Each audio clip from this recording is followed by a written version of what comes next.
Donc, bienvenue à tous sur ce premier webinaire de 2025. Donc, comme certains vous l'avez compris, nous proposons des webinaires tous les premiers mardis du mois sur différentes thématiques voilà, qui seront affichées sur notre site internet régulièrement. Donc, aujourd'hui, la thématique est autour de ETP, accompagnement à l'autonomie en santé et coopération. Et de quoi parle-t-on?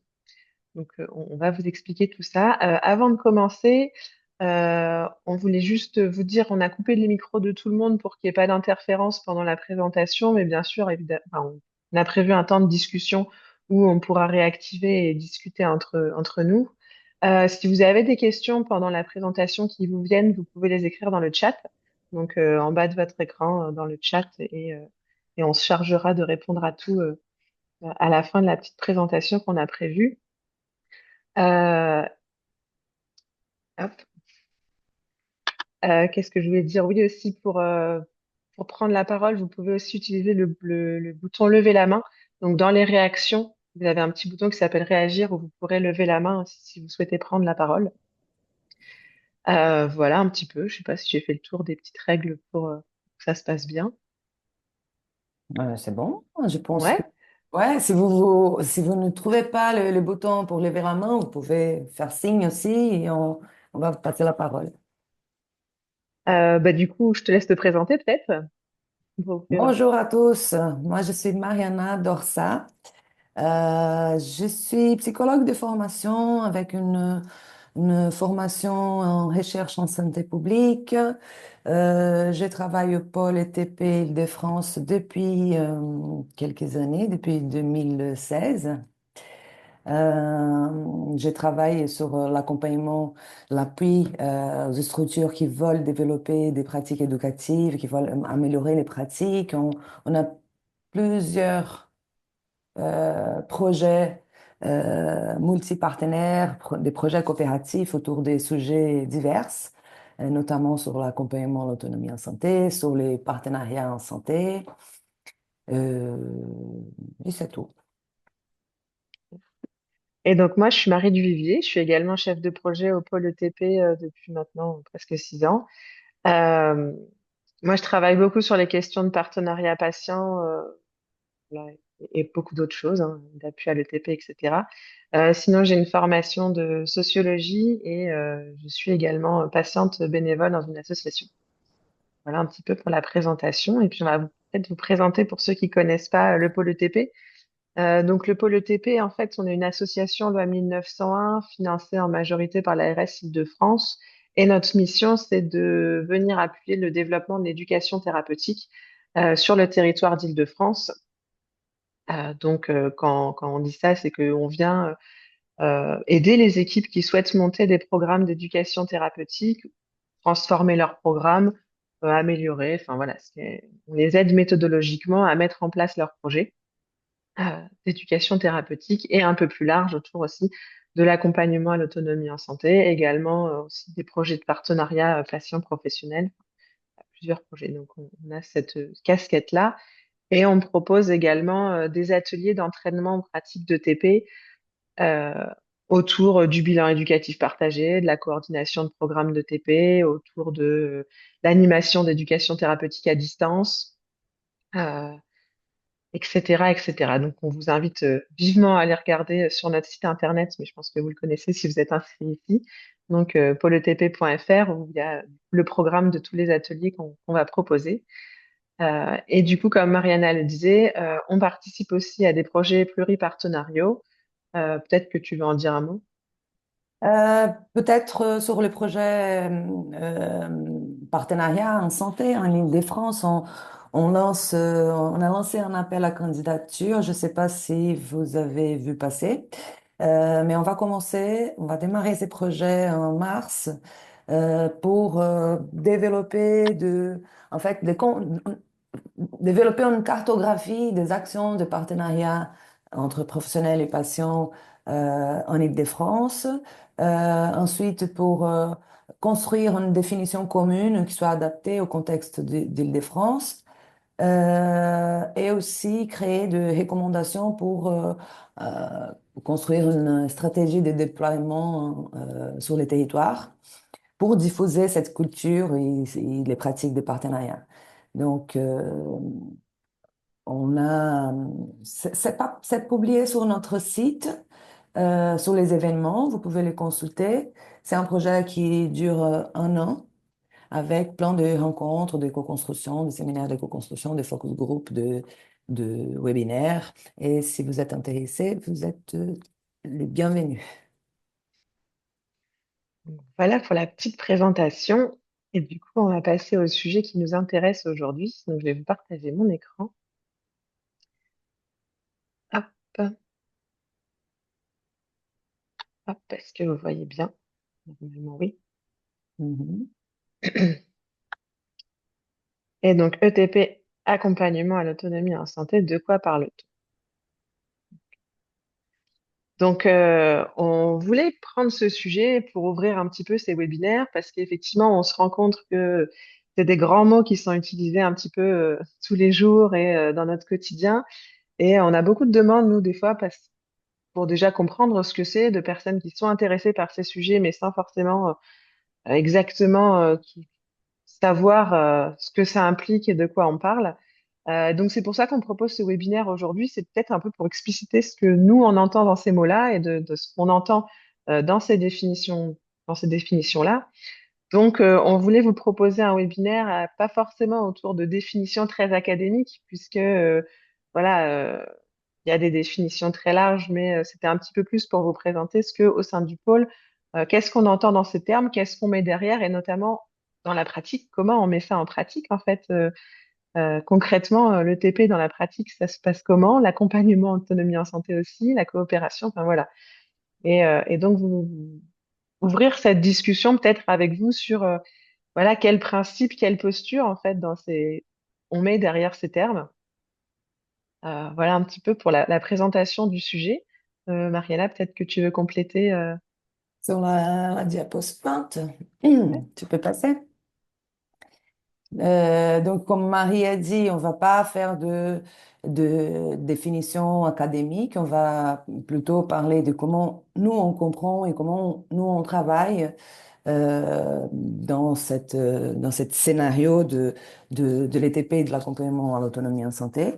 Donc, on a mis là quelques repères. Donc, pour nous, ce sont deux approches qui sont multidimensionnelles, qui sont multiprofessionnelles. Donc, on a besoin de plusieurs avis, visions, perspectives pour construire une compréhension dans un atelier de DTP ou dans un processus d'accompagnement en autonomie en santé. Tous les deux sont des processus qui ont une visée d'autonomie. Donc, on cherche à développer l'empowerment des personnes, soit individuel, soit aussi l'empowerment collectif quand on fait des groupes de parole, des ateliers plus collectifs. Ce sont deux dispositifs, je dirais, qui ont besoin d'avoir un soutien dans l'organisation, donc un environnement qui soit capacitant, qui soit favorable pour qu'on puisse avoir des espaces collectifs entre équipes pour pouvoir apprendre ensemble, partager les pratiques, les compréhensions, faire de l'analyse des pratiques.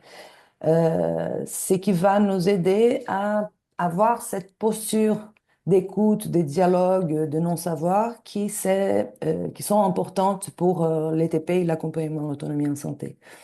Donc, deux approches qui sont basées sur les dialogues, la négociation pour ajuster, pour construire et pour ajuster les trajectoires thérapeutiques de la personne.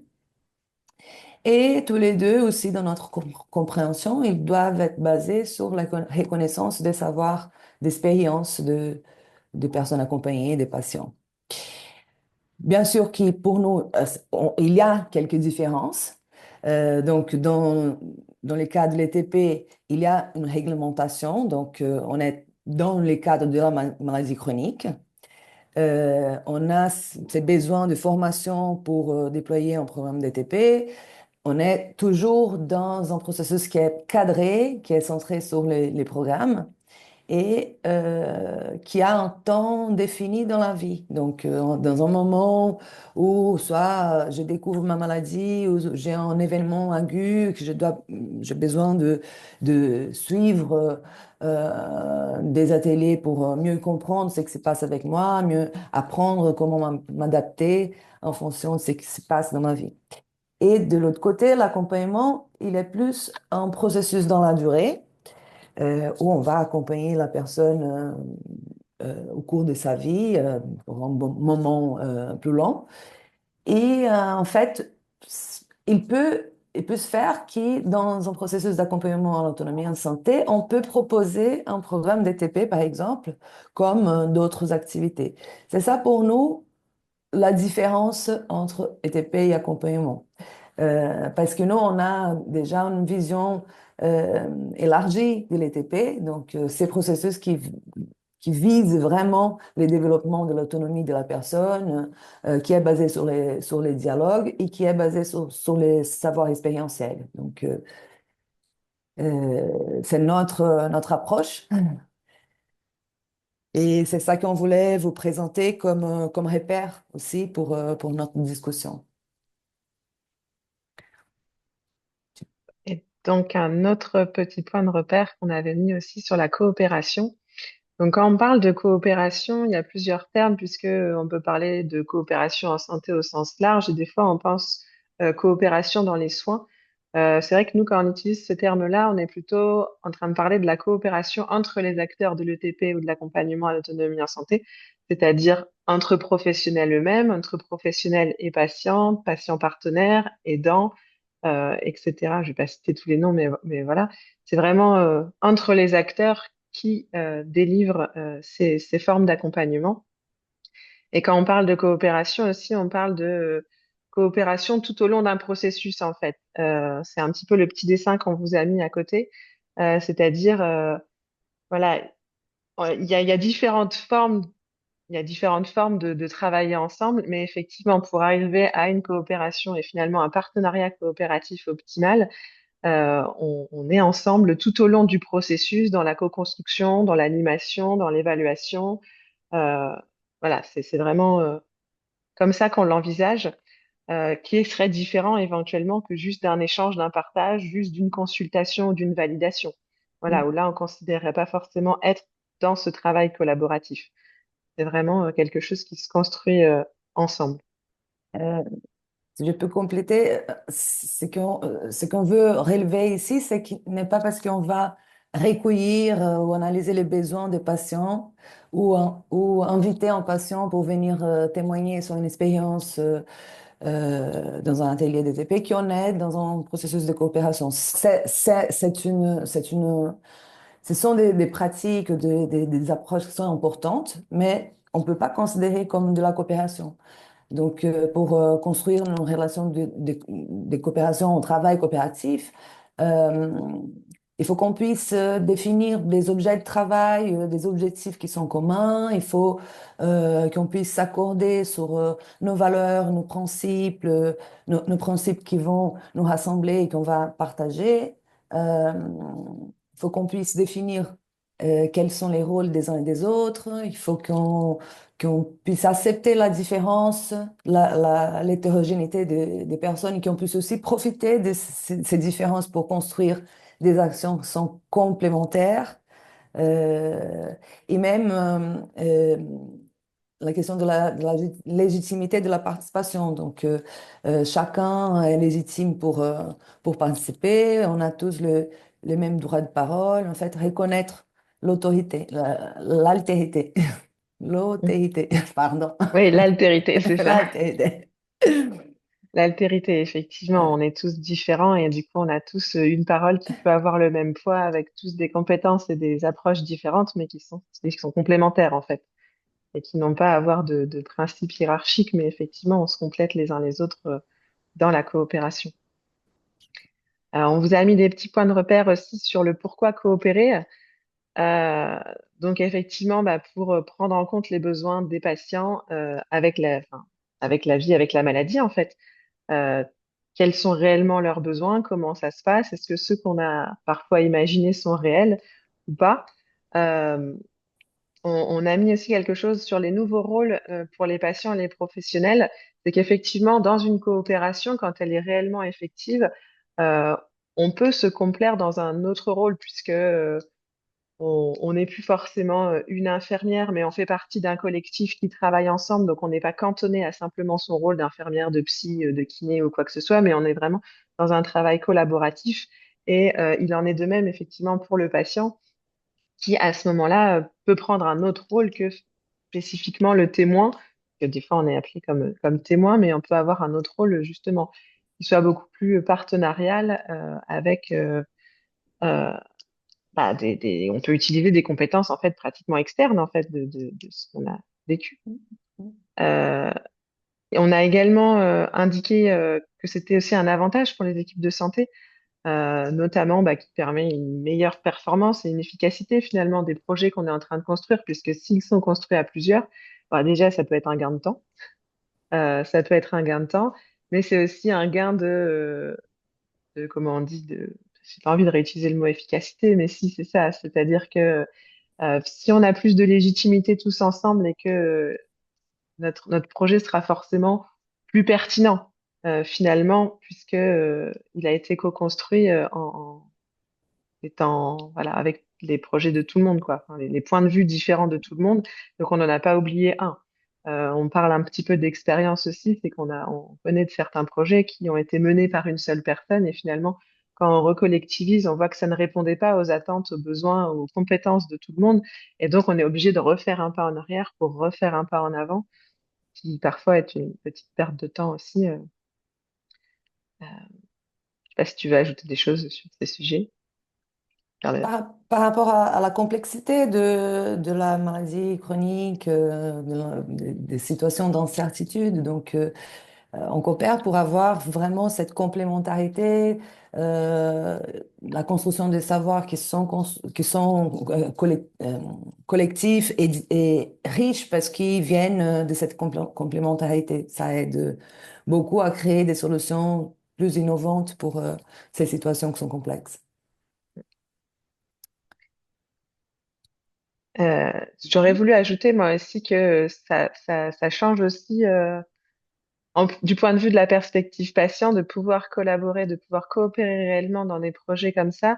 Quand on parle de changement de rôle et de posture, c'est aussi permettre un sentiment d'utilité, de confiance, de refaire partie d'une équipe aussi, et puis voilà, de retravailler sur d'autres sujets. C'est que finalement, en travaillant collectivement, on travaille tous un peu sur soi en même temps, et donc on transforme nos postures et notre façon d'approcher les choses, qui parfois permet aussi de produire des solutions beaucoup plus adaptées, efficientes, et voilà.